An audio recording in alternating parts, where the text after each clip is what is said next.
Can we just agree that the intro to Poison might be the greatest intro to any song in the 20th century? I agree. I can't think of a better intro than the intro to Poison. I certainly can't on the spot. There isn't one. That's why you can't think of one. Fair enough. There you go. Greatest intro in not just R&B, but maybe in music.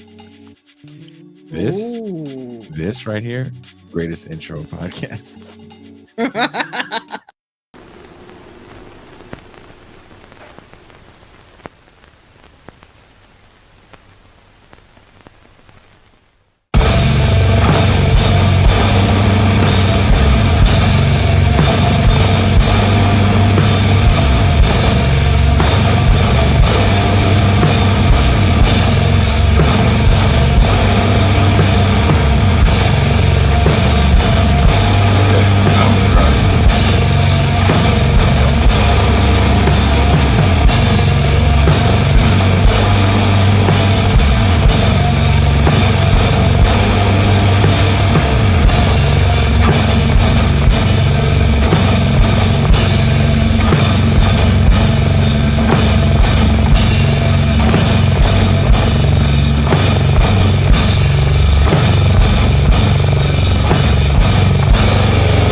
Good evening, everyone. I'm your host, Jason Miles, and welcome to another episode of This is Revolution Podcast. Thank you all for joining us. Before we start, if you're new to the channel, please subscribe and don't forget to hit that notification bell so you are alerted whenever we go live. We're constantly adding cross streams with other channels and adding new shows. That said, if you like what we do here at TIR and you don't want to make the yearly or monthly commitment, show your support with revolutionary merch. All right. And the best way to describe the merchandise we have is probably from the disembodied voice of reason on this show, producer extraordinaire, M. Towson. Hello. Why am I backstage, Jason? Can you tell the people why they should get TIR merchandise? Sure can. Thanks, Jason. Yo, Tantan, look fresh. Get phone numbers with your new TIR gear.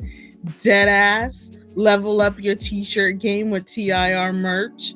Any season, any weather, we got you covered, literally.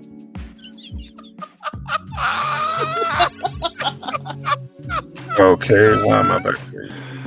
This one right here, this one goes perfectly with Tim's, by the way. This hoodie. It does. This is the, it's Tim-rific. Tim-rific, made that up. Classic wheat colored ones. Oh, yeah. I mean, is there any other kind? I feel that way, but you got the beef and broccoli too, and all kinds of other colors. It's too much. It's too much. Thank you to all the patrons and YouTube and Twitch subscribers. You guys are the so important cogs in the TIR machine. If you'd like to be part of what we do here, have access to the call-in segment of the show. That is always so much fun. And also have access to movie night and also be a part of the interactive Mau Mau Hour with Pascal Robert. There's only one way to do it, and that's become a patron. As low as $3 a month, $30 for the year. It can all be yours. And you know what else could be yours? Tickets to the live show. Yay! It's coming up. Give them a revolution in New York City. Will M. Towson be there? Will Towson be wearing a mask? Or will it finally come out that Towson is actually an AI creation? Pascal Robert and myself. There's only one way to find out. Wherever you are watching the show or listening to the show, there are links in the description and tickets to the live show. That all being said, all of that out of the way, let's bring in my co-host, my homie, my dog. He is the man of the Mal Hour. He is the Pascal Robert. Peace and greetings to the audience. Peace and greetings, Jason Miles. Peace and greetings, M. Toussaint. I feel like I haven't seen you guys in a while. It's been a minute. It's been a minute since. What's funny is when this airs, it will not have been a minute. But Correct. It's been a minute. It has been. So what? So with the pre-records, what's also funny is like facial hair changes too. So you should totally change your facial hair as well, Pascal, so we can really mess with people when we do the live thing. Maybe a thinner mustache. Oh, definitely do the pencil thin. Do the debonair 1988 pencil thin light skinned dude mustache. I'm not gonna go with the Adolf Hitler look. I'm gonna avoid that. Don't Hitlerify it. Just get it pencil thin. Like remember all them light skinned dudes used to have the pencil thin mustache. Yeah, the Elder Barge look. Yeah, the Elder Barge look. Light skinned dude, super pressed, baggy khakis.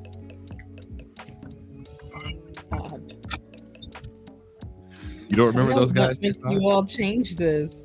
What makes you all change your facial hair? It's crazy.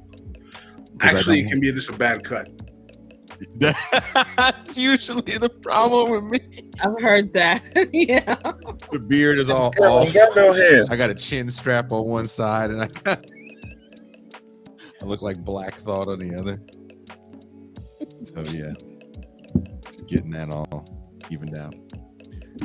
But on to more serious matters. Much more serious. Much more serious than the F-ups of our facial hair and the pencil-thin mustache that Pascal Robert will have when we go live again next week, which I'm looking forward to. On the morning of September 17th, 1895, Booker T. Washington, along with his wife and children, boarded a train headed to Atlanta, Georgia, to attend the Cotton States and International Exposition. While there was an air of excitement surrounding the journey, Washington was anxious. He had been selected as a keynote speaker at an event that was sure to attract both national and international attention. Washington was no stranger to public speaking, but the Cotton States and International Exposition was the first of its kind, and the pressure was felt from various sides. The press, both Southern and Northern, had heavily speculated on his speech. Negro leaders had offered suggestions on what he should address. Even his own faculty at Tuskegee Institute were nervous regarding any implications his speech would have on the reputation of the school. But the criticisms and speculations were drowned out by the noise of his own internal fears.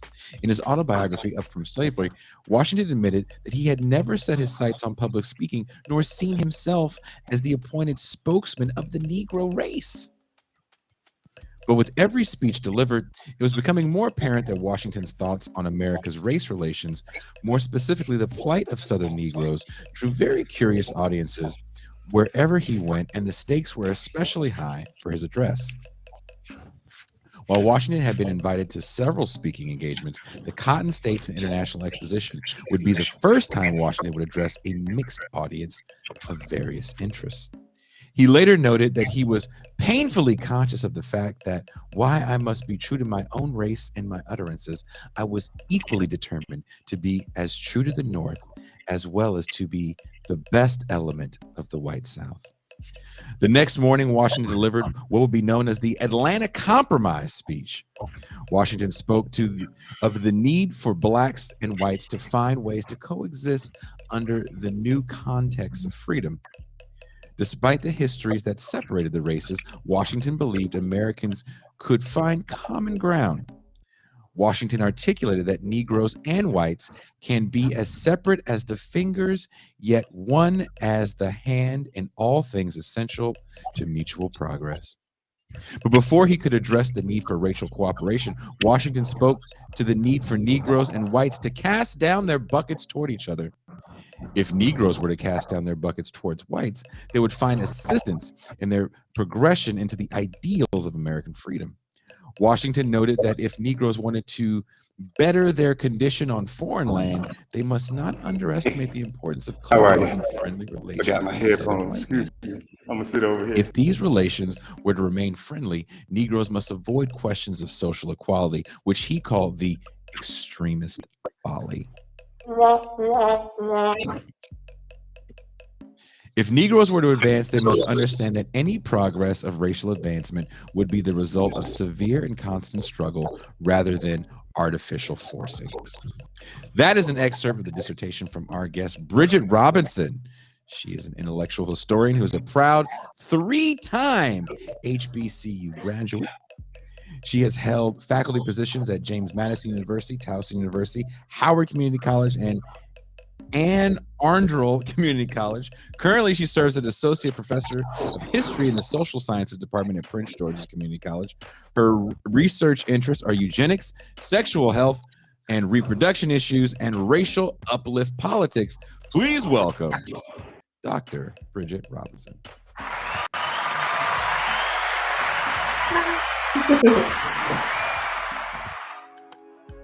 Also, please welcome friend of show. Oops. See, everybody's so excited. Eugenics expert, Jeff Kennedy.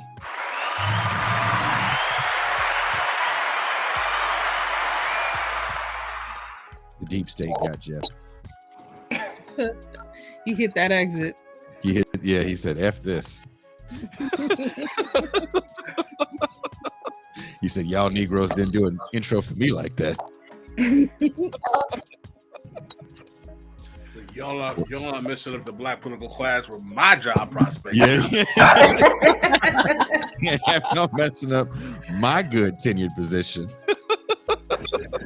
All right. I hope Jeff heard none of that. Let's see. I am You back. heard none of that, right, Jeff? I'm back. I didn't hear what you said, but I'm back. Can you It was hear me? perfect. Glad you could join us, Jeff. Your lighting is really interesting. What I mean? Y'all got jokes. Are you gonna let me in? Always a sunny day with Jeff. Always a sunny day. Jeff won't even come on the show unless the sun is shining. Oh, y'all hate me? Okay. All right. Y'all hate me. Got two chairs. No sunshine. 2 chairs. Okay. There ain't no sunshine. Ain't no sunshine when Jeff's on the show. All right. We got to get serious. Let's do it. Okay. Let's do it. First and foremost, Dr. Robinson, thank you for joining us. Hi. Thanks for taking the time to talk with us today. Thank you for having me. Can you explain briefly what you call racial uplift politics, and why do you think they're so relevant in this current moment? To me, what I see in race uplift politics is, well, Can she hear you? it's kind of hard because, can you guys hear me? Yeah. Okay. For me, I isolate the word uplift because in order to uplift something, it has to be from a lower position, right? So in order to uplift, there's already the All right, let's do this. Y'all ready? Black people as a race or as a whole are in a position of inferiority or they're lower than, right? So how do we collectively move this perceived lower than collective of people to a higher plane? So Ooh, in my happened? understanding, that's race uplift. Hello? Yes. Can you guys hear me? Yes, We can I can hear you. Oh, okay. All right, y'all let me in. Continue, Professor. Do I get in? Yes, I'm here. I'm still here. You can continue. Oh, okay. So that's my understanding, right? Is that we're already dealing with Black people collectively from a position of inferiority or something that's kind of like lower than. So how do we collectively move them to a higher plane?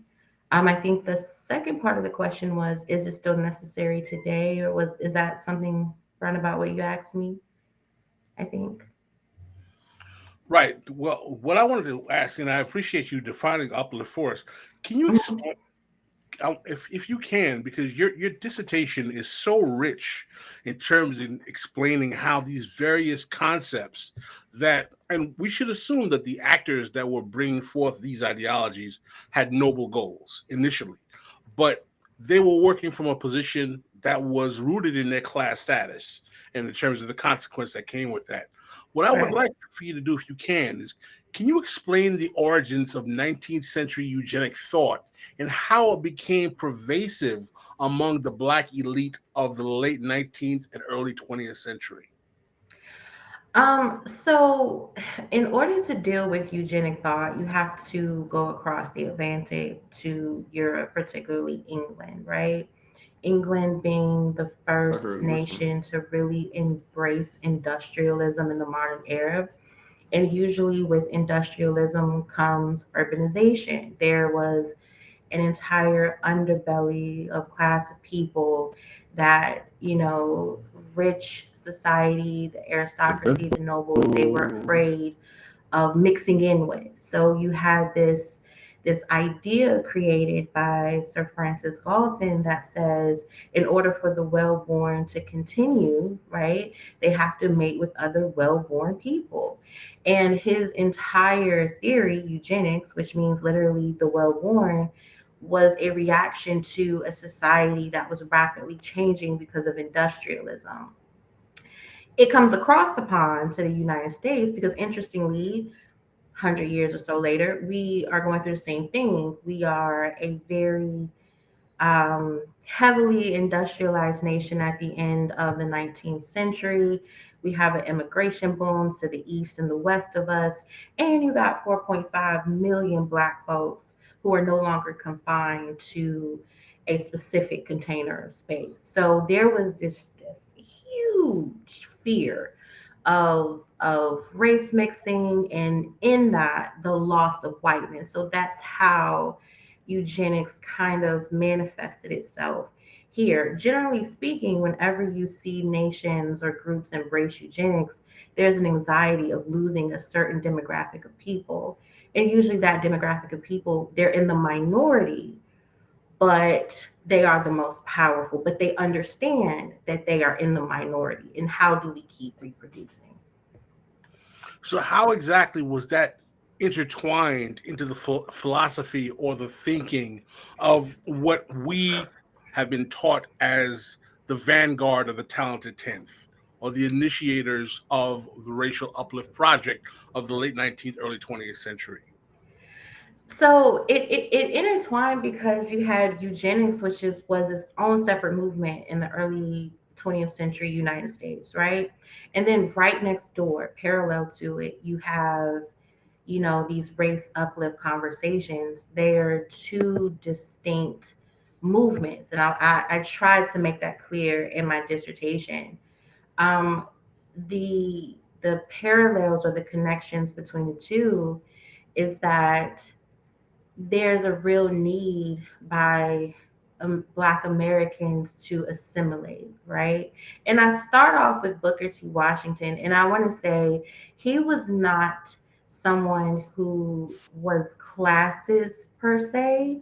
He had his own theories of race progression. His use of eugenics wasn't necessarily towards a collective of Black folks. But then you have Du Bois who comes along, who is educated at Harvard, who embraces eugenic theory. He goes overseas and he does, doctoral studies and fellowships overseas. He comes back with all of this eugenic influence, and then we get the talented 10. It's fascinating, fascinating. What's interesting that his influence and introduction to this comes as a product of being exposed to Western educational facilities and Western thought, and he begins to Yes. impute that in terms of his ideological project regarding how to improve the condition of Black people overall. Do we want to Yes. introduce Jeff for some questions? Yeah, because I want to ask a question to both Jeff and Dr. Robinson here. There he is. Can you hear us, Jeff? Can you hear us, Jeff? Jeff, can you hear Black people? I'm sorry. Don't ever apologize for giggling. I did want to ask this question though. Mhm. Jeff, can you hear us now? I did want to ask this question. Eugenics is pretty popular amongst most thought leaders in this era. Mhm. And doesn't Du Bois push back later in his life on the talented 10th and his eugenic theories? He does. And what And this is the thing that kind of gets people out of this mindset? Is it just post the Second War and the Nazis? Yes, that is exactly what it was. But to go back just a little bit with Du Mhm. Bois, Du Bois, has this daughter, and he writes this very short editorial for the Crisis, the NAACP periodical. And the article is called So the Girl Marries. And in that article, he's pondering about, should I have inserted myself into my daughter's love choices? But should I have behaved like the French? And he was alluding to the French practice of marriage restriction, denying people marriage certificates in eugenic reasoning. And, he was very aware that it was very important that his daughter carry on the talented Saint legacy. And unfortunately, she did not. Her marriage ended as almost as quickly as the courtship. She, was miserable. She wrote letters home to her dad, wanting to end the marriage. He was very upset about that. She never lived up to his standards.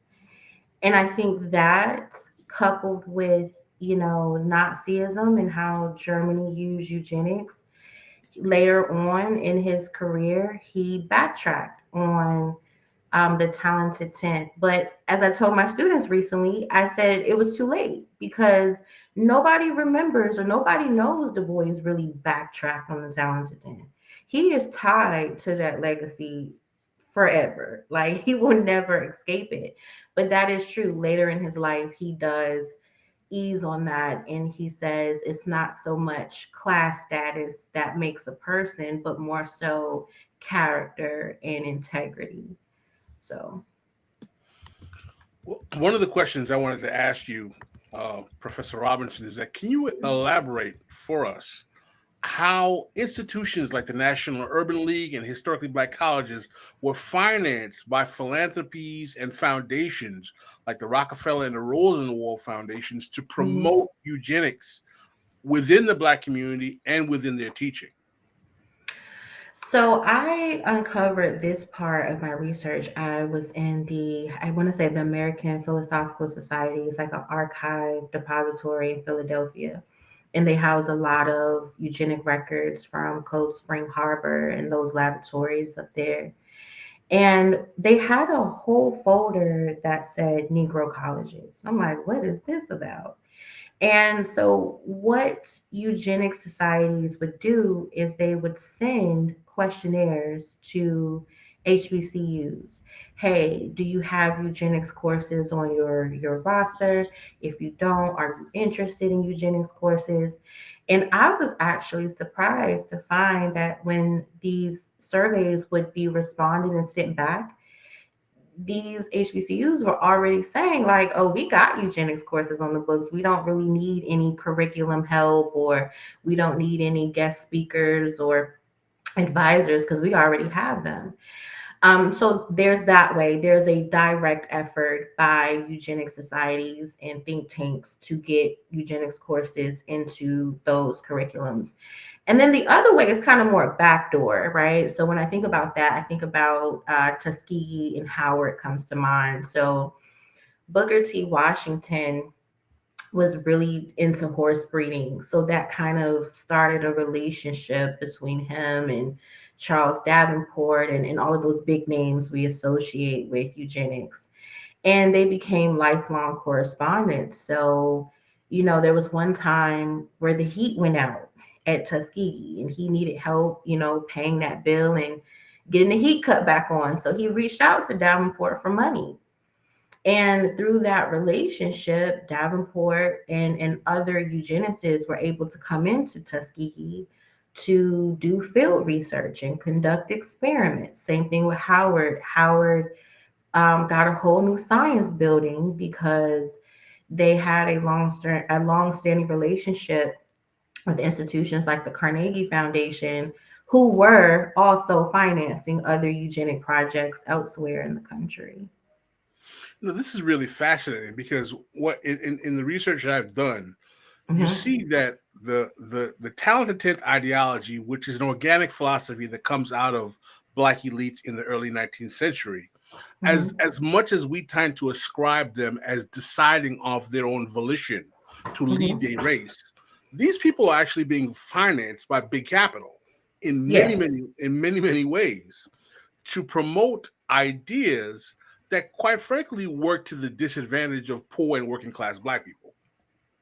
Yes, they weren't, and that's something in Pascal you kind of said I give a little bit more grace here, but that is something that I felt I could allude to, but I was not ready to say out loud that the people we hold dear, the actors in my dissertation, the philosophies of Washington, Du Bois, Kelly Miller, that their work on behalf of race uplift was in part because they weren't acting on their own volition. They were financed by institutions and people who did not have the best interest of Black America in mind. So that was a hard one to come to grips with.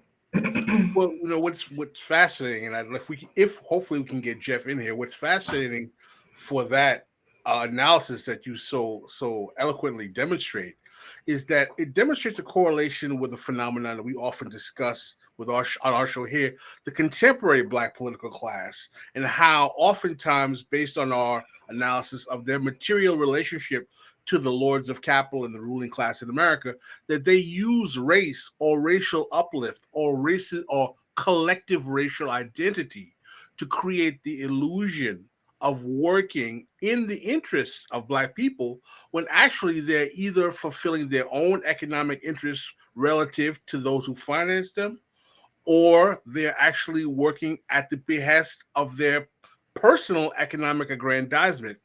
Do you and this is going to be a sharp question. If we can get audio from Jeff, I'd like him to jump in it. Do you think there is grounds to say that the idea of having a Black elite as a leadership tier can be indicted as ideologically bankrupt on its face based on what we've seen in not only your research but in terms of how it's played out in history? I know that's a hard question to ask, but as a scholar of Black history and Black thought, I'd really like to know what your position is on the racial uplift project. That's a tough one. Because I know I had conversations with Jeff, and Jeff has hit me with some of those questions, and I'm like, it's kind of hard for me to answer because I'm stuck somewhere between 1900 and 1968. So in a contemporary sense, I think what you're asking me is, can you just ask me that one more time so I can make sure I My get basic, it? in other words, in terms of what we've seen from this project, the racial uplift, talented tenth, Mm-hmm, leaders of the race mm-hmm, discourse, mm-hmm, and what we at this revolution calls the race management elite. mm-hmm. Have they ever been anything more than compradors for the ruling class, implementing a ruling class agenda that really serves their interests more so than the agenda or the benefit of the Black working class? I'm going to say no. I'm going to say no. And my answer to that is just simply put is that you might think you like the actors in my dissertation, you have Black leaders who really have, they believe, the best intentions. But there's two things at play. There's this desire to assimilate into something higher than what you, because you're black, right? And that's the thing that you have to kind of contend with. It doesn't matter your education, doesn't matter your money or your status. Black people collectively are looked at this way. They are known to be this way. They are stereotyped this way. So to say that something needs to be uplifted is to already assume that it's operating at a lower plane, right? There is a desire to move from that group of people into another, right? Where you're not stereotyped, where you're not looked at as a problem, where you're not assumed to be inferior. That's where the personal biases come in. And I think once the personal biases seep in, you start to turn towards people who look like you, and you start to want to distance yourself and not realizing that you're internalizing everything that the other group has already put into position to operate towards the other group, right? And I hope I'm making sense. So no, I don't think in my opinion there's ever been a moment where we see the black upper class operating with complete autonomy on the betterment of working class black people. Not really, no. That's fascinating. And no, I appreciate your candor, and I appreciate you really making that statement. Jason or M2 do you guys want to add in with any questions? Do we have Jeff available? Anyone else want to chime in? I have a question. So you found, I'm trying to understand. This is not like the typical narratives that you hear about these people, these amazing people that you hear about Right. during Black History Month. Right. How did you find this information? And is it that you found this information and just put it together? What was your research like to find this? um, so to answer that question, I gotta go back to Durham, North Carolina. I my master's thesis was just a general survey of the North Carolina Eugenics Board. I didn't know what to expect. I didn't know what this thing was. I was just trying to get out of another paper topic, so I created another paper topic. Um, and so when I was doing that research, I found that some of the sterilizations were performed at Black hospitals, Lincoln Hospital in Durham, St. Agnes, and I think Raleigh, North Carolina. And I'm like, okay, Durham was this upwardly mobile city, Black progression, home of NC Mutual Life, the first Black, owned in life insurance company. We had a tobacco mill. You had North Carolina College for Negroes. I mean, it was solidly upwardly middle class. So if sterilizations are being performed at these Black hospitals by Black doctors where Black nurses are employed, how do they feel about it? Like that was a question I always had in the back of my mind that I never answered. So how do they feel about this being a part of the Black middle class, right? So when I go to Morgan and I start working on my dissertation, I'm like, I know there's something here. I want to know how the Black middle class felt about Black people being disproportionately sterilized and institutionalized. And it just snowballed from there. I had no idea what was coming. No idea. No, this is really fascinating because, reading your dissertation and reading some of the other work on this subject matter, I'm going to be very honest with you. When I first wrote my piece, and I wrote a piece in Black Agenda Report, for those who don't know, called Black Eugenics, how the Black misleadership class of the early 20th century supported sterilization of the Black poor. And that piece sent alarms to a lot of people. Mhm. I had nightmares for 2 weeks after writing that piece. Yeah. Because when I read the research on the comments that these people would make about poor and working class Black people, particularly Black children, it was horrifying. Yes. Yes. It was horrifying, and it was nauseating. They would say things. I think there was a quote from Du Bois where he said something like, Negroes believe that they should be benefited. They don't understand that people are like vegetables. It's the best rather than the amount. It's like, it's quantity rather than quality that matters. Yeah, Du Bois said in Marcus Sanger's The Birth Control Review, he was like, look, Black folks, y'all need to stop breeding so carelessly. Like get a check on yourself, right? You don't have the intelligence to breed smart. Like those, there were a lot of those types of comments floating around that I was not prepared for. And the nightmare thing, that's real, right?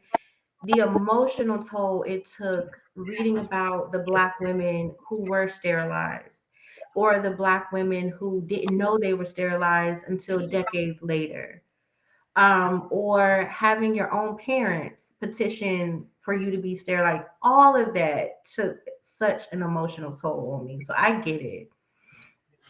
I Jeff, get it. Jeff, can you jump in? No, I actually want to hear what she was saying at that particular point. I want her to finish that thought. Okay, all right. Oh, yes. Yeah.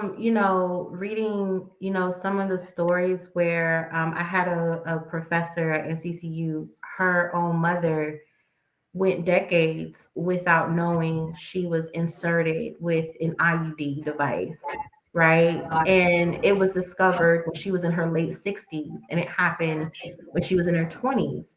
Like all of those stories were happening. And again, how does the Black middle class feel about this? Like I'm thinking, do these doctors go home and, think about the morality of what they were doing? Were they on board with it? All of that weighed in my mind very heavily. Well, what becomes even more disturbing as you read this research, through your dissertation and others, is that they believe that this was being done in betterment of the race as a means of uplifting the race to purge the race of its dysgenic, components. So Right. sterilizing those who are poor or disabled becomes part of the whole philosophy of racial uplift. And I just want to make this point very quickly.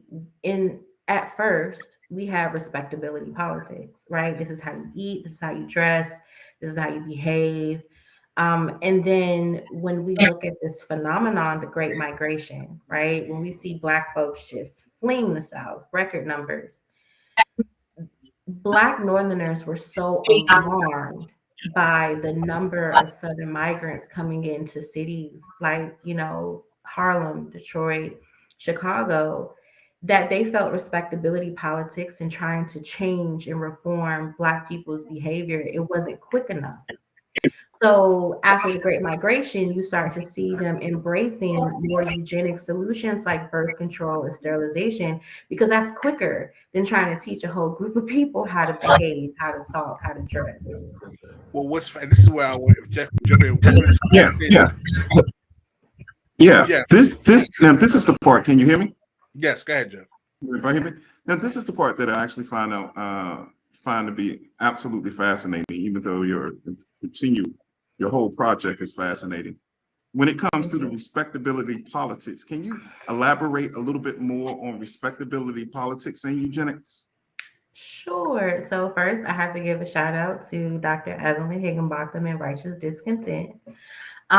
So respectability politics is just this idea that in order for us not to be harmed, we have to appear at and operate in a high level of morality, astuteness, just to make it through the day, right? And I think about what respectability politics has morphed into now, because it's our parents saying, well, don't look like that, or don't wear your hair like that, because there's just this real deep internal fear that every little thing that we do or how we appear is going to be perceived as threatening. So respectability politics was and is, I guess, thought to be an armor that keeps us safe and keeps us alive and keeps us out of danger. Well, one of the comments that I know we've had in our private conversations was that you felt that all respectability politics has a eugenic stem to it, has a eugenic link to it. Can you talk a little bit about and then how you feel about respectability politics? Has it helped the Black community? Me linking respectability politics to eugenics did not go over well with older scholars. I will tell you that younger scholars got it. Older scholars, they were like, no, ma'am, no. Um, so respectability politics is eugenic in the sense that the context of it is reform. You're trying to civilize and reform a populace of people. That is eugenic, right? And if you're looking at fast forward today, and I was telling Jeff this in private, President Barack Obama was the epitome of respectability politics. Like we assumed that the night he was elected, that respectability politics worked, right? And then after his election, the aftermath, and Trayvon Martin and all of those other young men who were losing their lives, and the backlash, the racial backlash to his presidency and Black people as whole, we realized that respectability politics is not going to save us here. So it didn't work. It failed us. So what do we do now? Where do we go from here? This is really Well, really. what do you say then to people that say, no, respectability politics did work because Barack Obama did become president. What's the black woman that's the vice president? Kamala Kamala Harris. Harris is vice Yeah. president. Hakeem Jeffries is Can you hear me? Speaker of the House. Yes, we can hear you, Jeff. Can you? It worked. Hello, Dr. Robinson. Yeah, I'm here. I just say Okay. turn on Fox What- News. Like if you think respectability politics work, turn on Fox News. Mm. Look at all of the political cartoons of Obama with the exaggerated ears. Look at the political commentary on VP Harris and her and the racial undertones of it. It did not work, right? Because these two examples are as respectable as you can get. Educated, Ivy League educated, always very neatly dressed, very politically correct. And yet they are still subjected to some of the most debased of racial conversations you hear today. So no, it does not protect us in the way that we assumed it would. I've never been a fan of respectability politics. I think the neoliberal push, especially around Obama and Kamala Harris, goes directly back to the eugenic thrust from Booker T. Washington. Me and Pascal have had many, many, many conversations about how, if you look all across America, what is going on with eugenics now. I'm just doing some research yesterday, and I found out even in Washington, D.C., they did not remove the eugenic framework from disabilities and from students till 2006. And I want to be that very clear. They just changed the language from feeble-minded, imbecile, idiot, all of those frameworks around residents of Washington, D.C. who were in disabled homes in 2006. That's a mere 17 years ago.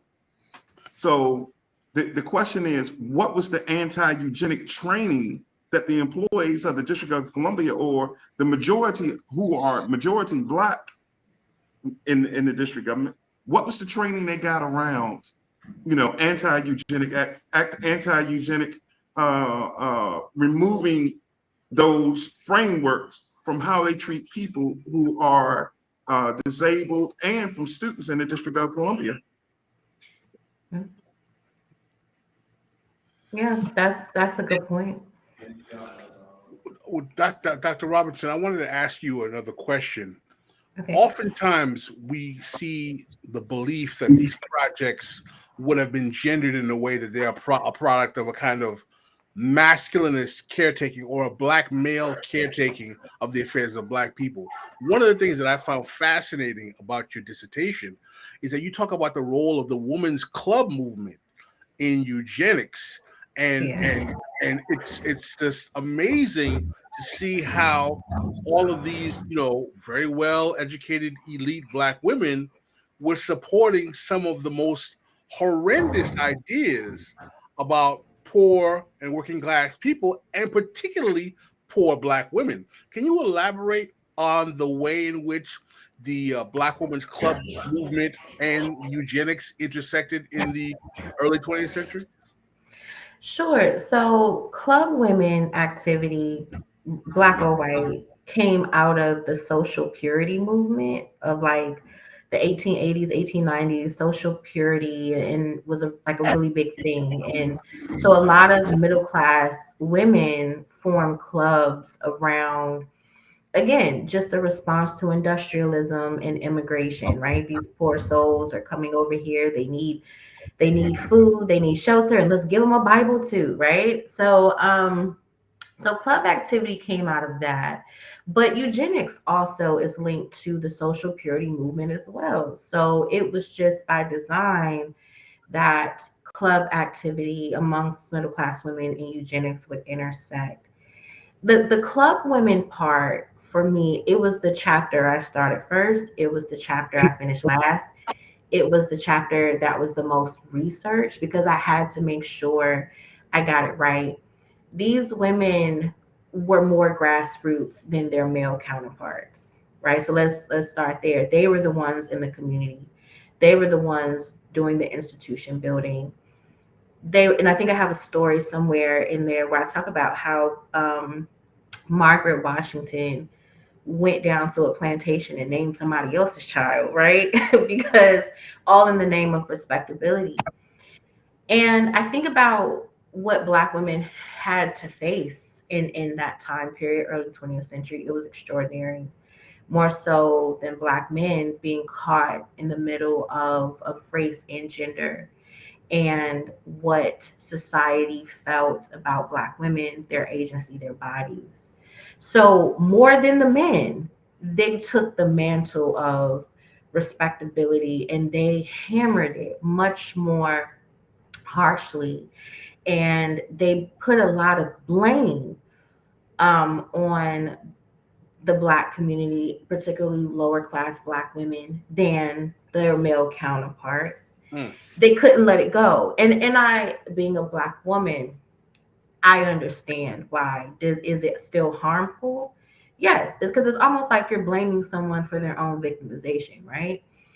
But I can only imagine being a Black woman in the early 20th century. Like, my God, what would that look like? You know, you're having trouble navigating what it's like to be a woman. You're having trouble navigating what it's like to be Black. You have a whole society that believes that your body is just, prone to abuse and misdeeds. It's like, how do we get around that? And for some reason, these club women really believe that if you wear shirts that are up to your neck and skirts down to your knees, then maybe you'll be safe from some of that victimization. But it didn't work. It didn't work. Well, Dr. Robinson. Oh, I'm sorry. Go Yes. ahead, Jeff. Yeah, that's okay. Can you tell us a little bit more about a story that you told me about when you spoke up for young men who had on their pants hanging down at a community event? Can you share with us a little bit about that story? Yeah, so I was at Busboys and Poets. There was a play that In the Washington, D.C.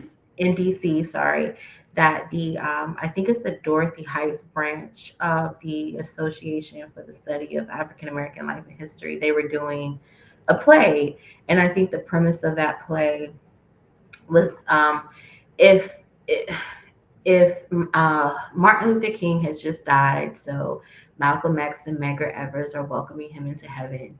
And then they fast forward to, I guess, 50 some odd years later.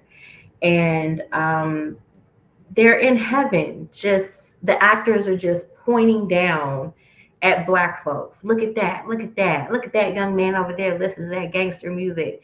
And, the audience is eating it up. And I am appalled, right? Because I'm not hearing anything positive about the last 50 years of Black life and culture. All I'm hearing is, these actors who are acting as our heroes saying we didn't do a good job. we're not good enough, right? I wish I can spank him. And it bothered me so much. So I stood up and I said, here's the thing about being Black. You cannot cherry pick the culture. Either you are or you aren't. There are parts of it that you may not like. There are parts that you might have a problem with, but you can't dismiss it. Rap music is a part of the culture. Pants sagging is a part of the culture, right? You cannot cherry pick the best parts from the worst parts. And everybody in the audience just jumped on me so hard. Yes, we can. Yes, we can. Right? Who do you think you are? And I was literally attacked. I was told to sit down. My mic was taken from me. And I think that was the first time I was like, wow, I'm gonna have a really hard time navigating grad school if I continue on this topic. But I did. So You know what's fascinating? It's fascinating about that little vignette that you shared with us is that, particularly contemporarily, we hear. I'm sure you've seen these memes on social media before, where you see pictures of Black people from like the 40s or 50s in suits, and you will see people make comments like, "See, this is what we look like 50, 60 years ago. It was integration that messed us up. Now look at what we look like now with the saggy pants." And what's interesting about the research that you, and shout out to our friend Torrey Reed in his book Not Arms But Opportunity, demonstrate is that the same contempt for the attire, the posture, the behavior of the Black poor and working class that you see today is consistent going back to the 19th century. And it's only because we don't see the images of what poor and working class Black folk who were sharecroppers were and what they were dressed like. And that we don't understand how much contempt. And if you read the actual records that you read in the books and the records of the Urban League dealing with Black Southerners coming up north, the contempt that they had for these folk is just vile in terms of how they were, I mean, even when you look at the second Great Migration, where you have Black people going west post 1945, there's a whole, you can see it on YouTube, where there's just a whole room of Black middle class. Like, I mean, we like Negroes, but not those Negroes. We don't want those. We don't want them here. Yeah. And there's also. I'm sorry. I'm sorry. No, you go ahead. No, I was saying, like, when I was in the Library of Congress and the archives, and I read how Margaret Washington and her friends went down to a local plantation and went into a sharecropper's home, and this woman had just given birth, and they took her child and christened it. And the dad wasn't even around. He was in the field somewhere. So it was just the mom present. They dressed her baby, they christened it, and they gave it, they named him Booker. They named him Booker. And I'm like, that is insane. And they did that out of no other reason than, we want this child to have a respectable name. We want this child to be respectable. Don't name it something crazy. And they were saying this in the early 20th century. So I'm like, wow, Black folks have always felt the way about naming our babies. Doesn't that kind of speak to the fact that things don't change, or the more things change, the more they say the same kind of mentality? Like when you think about music, people talk about, that one vignette talking about these guys criticizing hip hop or style of dress. Style of dress has been criticized even if you're wearing a suit, because I could tell if you're a gangster or not by the suit that you wear, right? In these eras. And also, I listen to blues music from the early days of the phonograph. And a lot of these Black artists, especially the females, were extremely vulgar. They were saying some wild stuff. Oh, my goodness. Ooh. Yeah. There's a movie. What was it? Chadwick Boseman's last movie. Yeah, Ma Rainey's Black Bottom. Yeah. Has anyone bothered to listen to anything from that era? Yes. And I was like, oh my gosh, I didn't know. There's like, not one yet. There's not one contemporary urban artist that can hold a candle to the No. in-your-face vulgarity that is the blues of the 20s and 30s. Is that That's a why very they're not profound- really in the? Oops, sorry. Go ahead. That's a very profound. That's a very profound point, Jason. Only a musician would be able to bring that up. I would know. Shout out to you because I've heard. Right. I recently was Mhm. exposed. I didn't know that about old blues, particularly female. And I heard there's like a clip on social media of this old like 1920s to 30s woman who's a blues singer. She's saying something wild. I didn't think it was real. Wild. I didn't think it was real. She had a whole real. song called like "You Can Eat My Thing," but Yeah. don't eat my ass. And I was like, this ain't real. It's Well, very like, real. Is that why they're not in the pantheon, the Black History Month pantheon of heroes? Absolutely. So you see, we have these divisions, northern and southern, and light and dark. I want to know what part colorism plays in the eugenics conversation back then. So that's interesting. I remember I was at Moreland Spring Garden. I was doing some research. And I went to the archivist on duty and I said, hey, did you guys is it true? Did y'all ever do the paper bag test? And her face was like ashen. She was like, I don't know. We didn't do that. I'm like, I was just wondering, because it's an urban myth. So I was just wondering. Mm-hmm. But I sat down with a lot of yearbooks from Howard University in this time frame. And I did not see, I saw just as many dark-skinned women as you did light. Like it was not an overt colorist thing. Looking at these very early yearbooks, decade by decade by decade. And so because I saw that, I made the decision right there to not go into the realm of colorism. I was like, I'm not going to do it. Add that to the fact that although both my parents are Black, I'm light. So I don't know how to navigate this topic yet. And I don't want to. So I intentionally stayed away from it. But did I come across readings and research and books that advocated for lighter toned Black people to be a thing? Yes, I did. I just didn't know how to interpret that in my research. That's fascinating. It's really, really fascinating. I can't applaud you enough, Professor Robinson, for this scholarship, because one of the things that we try to highlight on This Is Revolution podcast that we always kind of get challenged on ourselves is how much the unwillingness of Black America to confront how class within Black people leads to a politics of containment that basically allows the phenomenon that we were discussing, where we have a leadership tier that works at the behest of the ruling class and at the detriment of the poor and working class, that the inability to really interrogate how class functions in American society among Black people is one of the reasons why these kinds of historical vicious cycles continue and over and over and over again.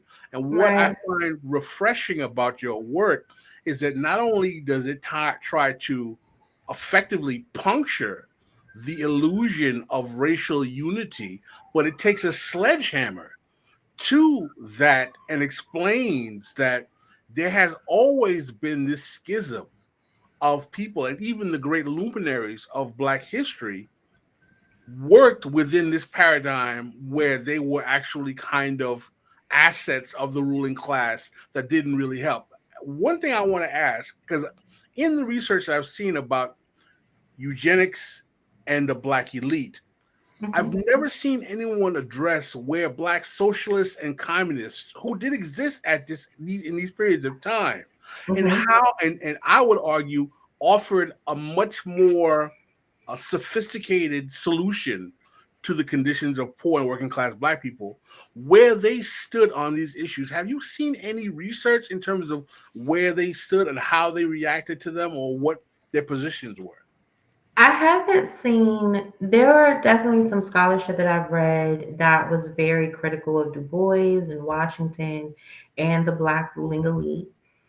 But I haven't seen a direct attack on the support of eugenics. What I have seen is more so in alignment with class solidarity, right? Mhm. You might be white and poor, we're black and poor, but we need to unite because this is the common enemy. Unionization. I've seen those conversations, but I've never seen anyone, and I'm not saying it doesn't exist, I just haven't seen it. I've never seen scholarship where a Black socialist is directly challenging the behavior of the Black race class, I mean, leadership class, in terms of their view of lower class Black people. I Oh, haven't seen it. on the eugenics issue. I mean, On the because eugenics issue, I okay, yes. And I think I would imagine that that is kind of hard to do because I don't even think that they understood they were eugenic. They understood the language, they understood how to apply the theory, but to get them to admit, you know, if I were in a room with Du Bois and I said, "Are you a eugenicist?" I don't think he would say out loud, "Yes, I was." Right? So I think it's difficult to kind of try to find that shard of archival information. But I'm gonna write it down and I'm gonna look and I will let you know what I find. Mhm. Well, let's bring in Jeff. Can you hear us, Jeff? Oh, we can't hear you. If I may Please, say please, this, you please. know, these were ordinary people living in an extraordinary time, right? Mhm. And at first I was hammering away like, yeah, stick it to the man, eat the rich. But as I was moving through the dissertation, it was like it took such an emotional toll on me. And I had to think about, okay, remove yourself because I'm starting to insert my own politics here, right? And there are places where I gave grace. And I felt like because I was not there, I was not present, I did not live in Jim Crow, I did not live in segregation, that maybe I'm going to just give the information and let the reader interpret it. But it took such an emotional toll on me that the moment I graduated, I completely just I walked away from it. Like all of my friends, they were getting book contracts and stuff. And I was like, I'm gonna go work on a farm somewhere. Like I don't want anything to do with scholarship. Let me teach, put me in the classroom, but I don't want to write. Jeff, right? He calls me. Some told me not to pick up because spam callers, but I was like, okay, I'm gonna pick up. I Mhm. pick up and he's very cryptic. Is this Bridgette Robinson? And I'm like, yeah. Like I'm mopping my basement. I'm like, Mhm. yeah. Like I was very like interested but short because I did not know where this was going. And he was like, yeah, I found you on the internet. And I'm like, what? But he calls and he lets me know like I'm into eugenics. I'm researching it. I'm doing these things. I came across your abstract. I'm interested in your research. Can I read it? And from that conversation, I guess he kind of brought me back to life a little bit because I had completely put it away. I completely, I was just going to be a happy little teacher for the rest of my life. But well, Mhm. I yeah. guarantee you, if you talk to Jeff, if you know Jeff Kennedy long enough, you realize that you can't go two conversations without the word eugenics coming up. So there's no question that because Jeff and I talk about it all the time. Jeff calls me all the time Yeah. and he's always discussing some new way. And Jeff Yeah. actually we got in contact as a result of me writing that piece in Black Agenda Report. And as I Hmm. mentioned, I can't begin to understand the weight you had in your back for writing a whole dissertation. But after writing that one piece that was less than 2,000 words, I literally was like, I was having nightmares from what I Yeah. read. So I Yeah. can only imagine what you had to go through writing a whole dissertation about this and defending it in front of people from that class. I mean, it must have been incredible. I had to defend it everywhere I go. When I was presenting at a sala, when a friend of mine would write, like everywhere I went, I had to defend what I was doing. And I like I was telling Jeff, I think it played a part in how I was treated after I graduated. It did not, there was no fanfare. After I walked across stage, the lights went out and people just, left. And I think I didn't really get so much institutional support after that moment because of my topic. And it's okay. I don't blame anyone. But I put it away because I had to. And if Jeff didn't find me, I wouldn't be talking to you guys today. So I just want to thank him for finding me and bringing me back to my research because it is important. Well, I Shout really out to want. Jeff Kennedy. Took Bridgette off the farm. Well, look, it's been over an hour, and let's wrap up. Jeff, do you have any parting words for us? You can't hear him. We can't hear your words, but we're gonna read Jeff's lips. He says, "Jason and Pascal are two of the most wonderful men I've ever met. And, if it wasn't for Jason and Pascal, I don't know where we'd be in America." And they should have been in the Matrix movies instead of Cornel West. Nice. That's funny. That's Jeff's audio's out, and from now on, anytime someone's audio's out, I'll just translate what they're really trying to say, and it will always be compliments to me and Pascal. I like it. I'm looking forward to Bridgette's PBS special. Well, before we go, Professor Robinson, number one, I hope you're translating your dissertation into a book, and number two, would you be willing to come back? We're proposing amongst our crew for Black History Month to be interrogating class amongst Black America. If possible, would you be interested in coming on to discuss this, not necessarily this again, but any aspect of the elements of class, maybe the Black Women's Club movement in more in detail, and come on and nurture our audience with some of the wonderful learning that you have, because I am so impressed with the value that you are really bringing to Black thought with this kind of work, because it's original, it's rare, and I know from the scholars who deal with this stuff how much even the white institutional elite don't want to cover this either. Yeah. So I am working on a book proposal that I'm going to send out to different academic presses. So I am back. I am, as she said, off the farm. I am back. So yes, I would love to come back. I am ready to jump back into the scholarship part of my doctorate degree. So sure, anytime. Well, thank you, Bridgette. Thank you, Jeff. Thank you, Pascal. Thank you, Towson. This was a very informative show. Thank you guys for having me. And do you have any parting words, Pascal or Towson? Nope. Everybody get off the farms. Everybody. Got some work to do. Right. Y'all still sharecropping? Bridget was like, they was mean to me everywhere. I couldn't even get my nails done. It was like, that's that woman that wrote that old dissertation and she bedding everybody. Yeah. Let me just go hide in the classroom and work on my farm. Yep.